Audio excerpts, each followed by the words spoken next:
Uliopita nimezungumza na mchambuzi wa masuala ya siasa na diplomasia Ibrahim Rahbi kutoka Tanzania. Kwanza nikamuuliza, je, bado kuna matumaini Somalia kurejea katika hali yake ya kawaida kufuatia miongo kadhaa ya mzozo nchini humo?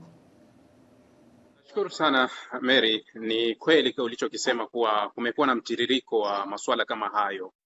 Somalia ambayo haieleweki hasa inaelekea wapi. Ni kama nchi ambayo tunaweza kusema kama imepoteza kabisa tumaini lake, kwa sababu hata jumuiya za kimataifa ambazo zilishughulika zaidi na Somalia kama vile zimeamua kuiweka pembeni, hazishughuliki tena na Somalia, kama vile zimeamua kuwa haiwezekani yani kwa hilo. Lakini kikubwa unachokiona kwa Somalia na matatizo yanayotokea Somalia hivi sasa, utagundua kuwa ile nia ya dhati ya Wasomali wenyewe kumaliza matatizo ndio imekuwa shida. Mara nyingi sana unapoona migogoro mingi duniani haipati suluhu, fahamu kabisa kuwa haipati suluhu kwa sababu wenye kutafuta suluhu hawana nia ya suluhu.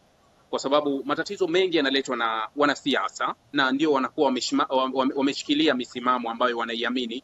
Sasa kama huwezi kubadili msimamo wako kwa ajili ya taifa lako, manake misimamo isiyobadilika mara zote huleta maafa, lakini mara nyingi misimamo inapobadilika na kuamua kukaa kuzungumza, matatizo huwa yanakwisha. Lakini kwa Somalia imekuwa ni tofauti kabisa, kuwa hakuna sehemu yenye afadhali. Kila upande umekuwa na misimamo ambayo hautaki kubadilisha. Kwa hiyo hii tunaweza tukaona kuwa ni kadhia ngumu sana kwa Somalia kuondoka kwenye hili bwana. Na kabla ya kuhusisha jumuiya ya kimataifa na taasisi nyingine za nje, zile pande mbili ambazo zinagombana kule Somalia, unadhani zina wajibu gani? Kabisa ndio zenye wajibu wa kwanza kabisa. Pande mbili zinazohasimiana ndio zenye wajibu wa kwanza kabla ya hata jumuiya za kimataifa, kwa sababu athari ya vita ya Somalia haiendi nje zaidi kwa jumuiya za kimataifa. Japokuwa kuna nchi zinaathirika kama majirani na jumuiya ya kimataifa inaathirika, lakini unaweza kusema kuwa asilimia kubwa ya athari ya mgogoro wa Somalia unawaathiri wa Somali wenyewe. Asilimia kubwa utawaathiri wa Somali wenyewe. Sasa kama wao hawana nia, hawana huo wajibu wa kuona kuwa sisi tunawajibika na hili kwanza tuweze kutatua matatizo yetu wenyewe, yani kuwa waamue wao, wakae kwenye meza na kuangalia kuwa tunaweza tukarekebisha wapi na wapi ili tuweze kutatua matatizo yetu. Hilo ndio litakuwa la kwanza. Lakini jumuiya ya kimataifa ni swala la pili, kuwa wanaamua sasa, wanawaweka kwenye meza kuwa njoni tuzungumze sasa, kuwa mmefikia muafaka. Unaona kuwa matatizo mengine yanayotokea kwenye nchi zingine, tumeona kuwa viongozi wanabadilisha misimamo. Ni hivi juzi tumeona mgogoro wa Kongo, kuwa Tshisekedi alikuwa amebaki na msimamo wake, sitaki kuongea na M23, lakini unaona kuwa amebadili msimamo kuwa nitaongea. Hilo linaweza kwenda kuweka suluhu, kwa sababu kweli mnaweza kuongea. Angalia mgogoro uliokuwa kati ya Somalia wenyewe na Ethiopia. Walikaa vile vile hawana mgogoro, lakini walivyokubali kuzungumza mbele ya Uturuki, swala likawa limemalizika. Kinachoitafuna Somalia hivi sasa ndio kile ambacho kinaelekea Sudani, kwa sababu majenerali hawataki kuzungumza. Kila mmoja anaona kuwa mimi niko sawa, niko sahihi, lakini athari yake haiwapigi hao wakubwa, inawaumiza raia wa kawaida ambao ni wadogo sana na ni dhaifu sana. Kundi la Al-Shabaab linataka kuweka sheria kali nchini Somalia, lakini kuchukua udhibiti wa moja kwa moja.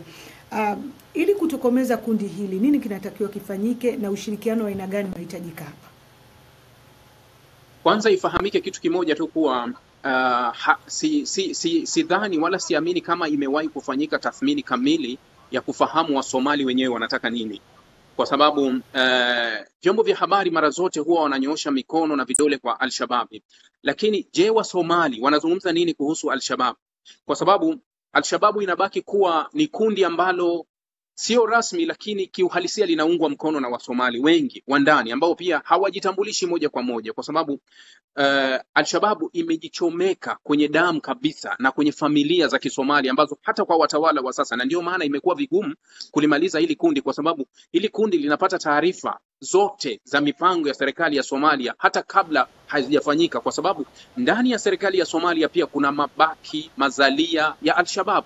Sasa Wasomali wenyewe wanaonaje hili? Nadhani ilitakiwa yani mazungumzo ya kitaifa ya Wasomali wote kwa jumla wakae kuwa, halafu waanze kutoa yale madukuduku yao. Wanazungumzaje kuhusu Al-Shabaab? Wanazungumzaje kuhusu hivi vitu? Kwa sababu hii kadhia ya Somalia haitofautiani sana ya Al-Shabaab na kile ambacho kilitokea Afghanistan ya wa Taliban, kwa sababu Ukiangalia vyombo vya habari vingi vilikuwa vikiwashutumu wa Taliban, lakini waulize raia wa Afghanistan walikuwa wanazungumzaje kuhusu wa Taliban.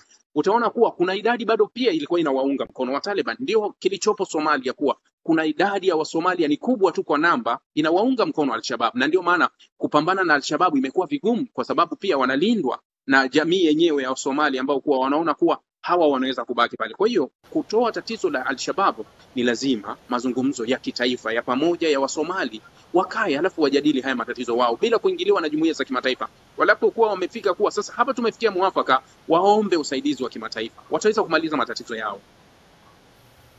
Wakati haya yote yanaendelea, wanaoathirika zaidi ni watoto na kina mama. Unadhani ni hatua gani basi zichukuliwe wakati hali ya kibinadamu inazidi kuzorota ili kusaidia jamii hii?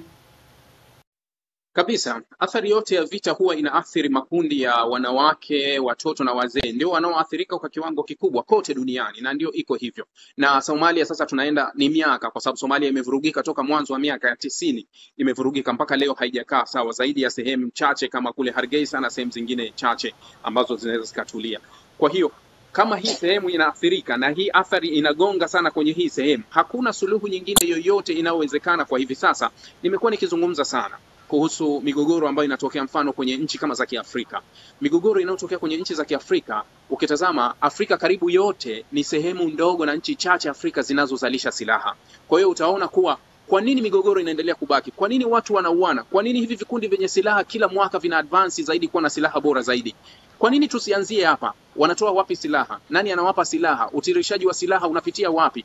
Kwa nini vikwazo haviendi moja kwa moja kwa wanaofadhili silaha hizi? Kwa sababu ulimwengu wa kileo, hata ukichukua risasi tu ukitazama, unajua kabisa hii imezalishwa kutoka nchi gani. Kwa hiyo ni rahisi kugundua kabisa kuwa silaha hii iliyotumika imetoka kwenye nchi fulani na msambazaji wa hii silaha ni mtu fulani. Uzuri kuwa mikataba mingi na uuzaji wa silaha ni mikataba ambayo iko wazi kabisa kuwa hata kama umemuuzia nchi fulani silaha yako, bado unaweza ukaizuia asiitumie hata kama ipo kwenye nchi yake, au bado pia unaweza ukaizuia asiigawe kwa nchi nyingine hata kama itakuwa kwenye nchi yake. Kwa hiyo hii ni mikataba ya silaha. Kwa hiyo tuanzie hapo kwanza, kwenda kuangalia kina nani wanaosambaza silaha zinazowafikia haya makundi ambayo kuwa yanaona kuwa silaha zipo, tuendelea kupigana, lakini yanaishiwa chakula kinakwisha, lakini hawaishiwi silaha. Kwa hiyo shida imekuwa ni hapo.